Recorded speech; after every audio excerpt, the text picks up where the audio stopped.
Welcome to another Notes on Nothing. Ever wanted to know more about certain topics and then realised you couldn't be bothered because it really isn't important? This is what happens when someone actually follows through. This episode, it's gym life, but not as we know it. For every action, there is an equal and opposite reaction. So Isaac Newton explained to Jude Law. No, hang on a second. So Isaac Newton explained in his third law. Don't ask me to explain the details. I really couldn't. I assume it's a good thing. It is Newton after all, and he had prior experience with laws on at least 2 other occasions. What could go wrong with a third? Trilogies are always good. The Hangover Part 3 being the exception that proves the rule. The less said about that, the better. The Godfather Part 3 too. Anyway, the reason I bring up Newton's third law is the Rise of Skywalker. There's another one. Sorry. The action from this law, in this instance that I want to discuss, is that of keeping fit. The equal reaction, and this rather tortuous analogy, is me and my attitude towards fitness.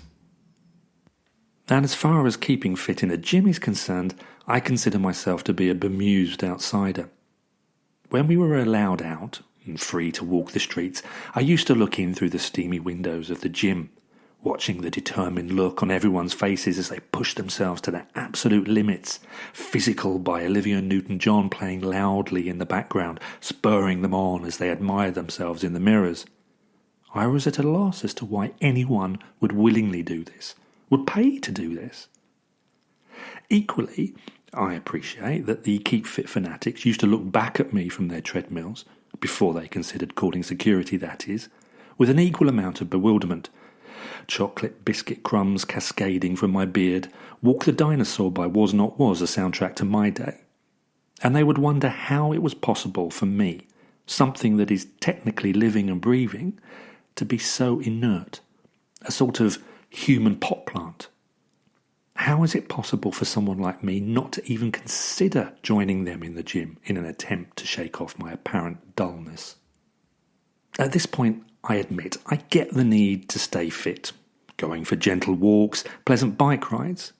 My problem is the gym itself. For me, it represents unnecessarily strenuous and unpleasant activity, but not only that, tedious too, no external or natural stimuli. It really doesn't tickle my pickle, and I have an open-minded pickle. I'm up for trying new things. Up to a point, that is. As an example, you invite me to a party at your place. You push a bowl of wasabi peas under my nose. I will happily try them, broaden my horizons, and I will thank you for it.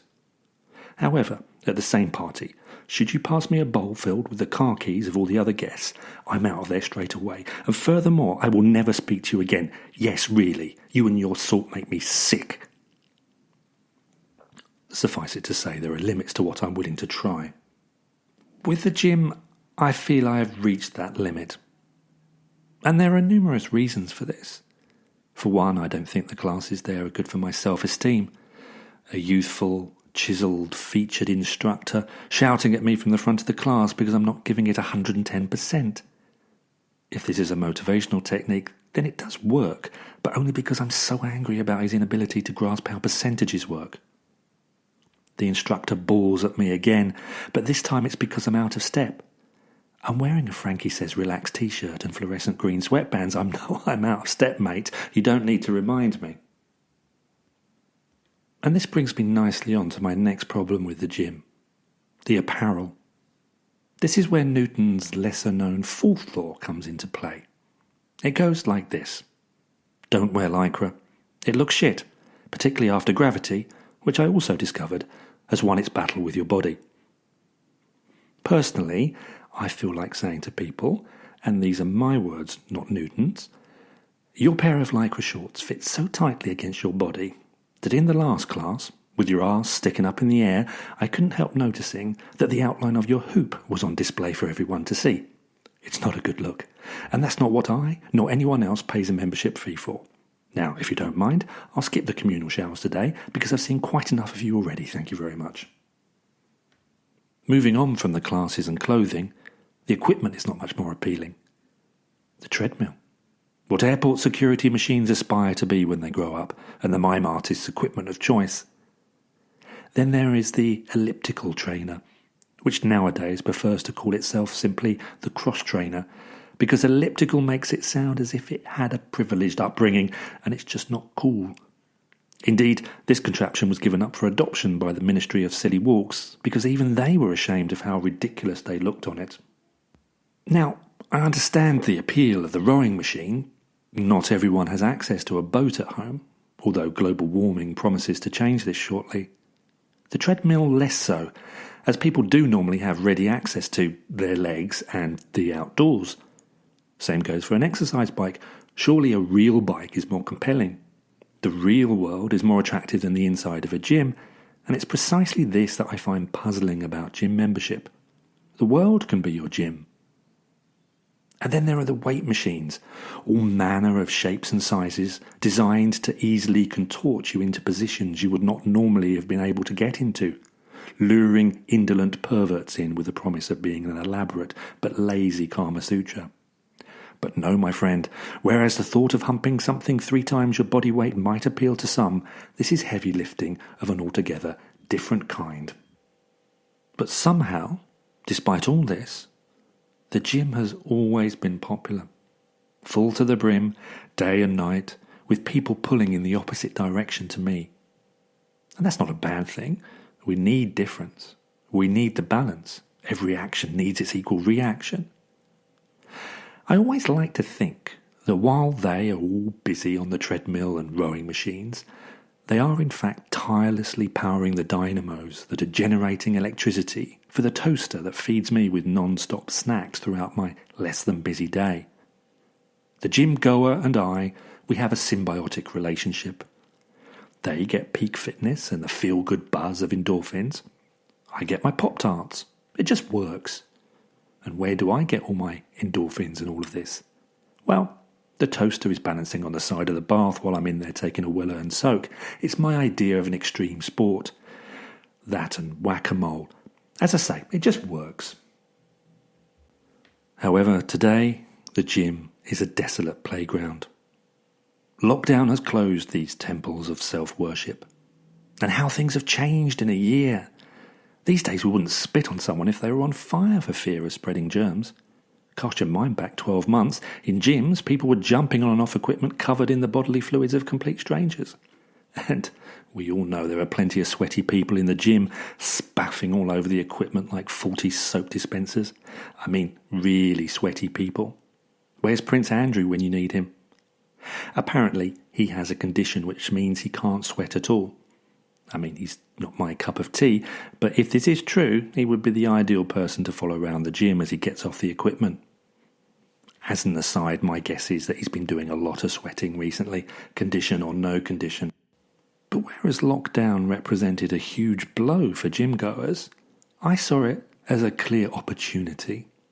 Only half an hour to an hour of outdoor exercise allowed. Those were the rules, and they applied to everyone. I thought we were going to establish a level playing field for once, a new kind of balance. At the end of lockdown, we would all share the same level of fitness. I mean, it's taken me years of doing precious little to achieve my present state of physical decay. Lockdown didn't promise to be that long at the time, but I was still confident that, with their proven track records of dedication, they would catch me up in no time. Unfortunately for me, I hadn't quite factored in the gym lovers' dedication to physical perfection. I had underestimated their innovation, their resourcefulness, their flexibility. Figuratively speaking, of course, their actual flexibility was never in doubt. First there were the online classes. Then came the canny purchase of the treadmills and the cross-trainers. They moved the gym into their homes. I, on the other hand, having been forced into moving my office into my home, couldn't move a gym into my home too, even if I wanted to, because there would have been no room for my home in my home. Well, at least that was my excuse. But okay, I admit it. There are distinct advantages to this home setup for you dedicated gymmers out there. Obviously, the chance to keep up your superb levels of fitness.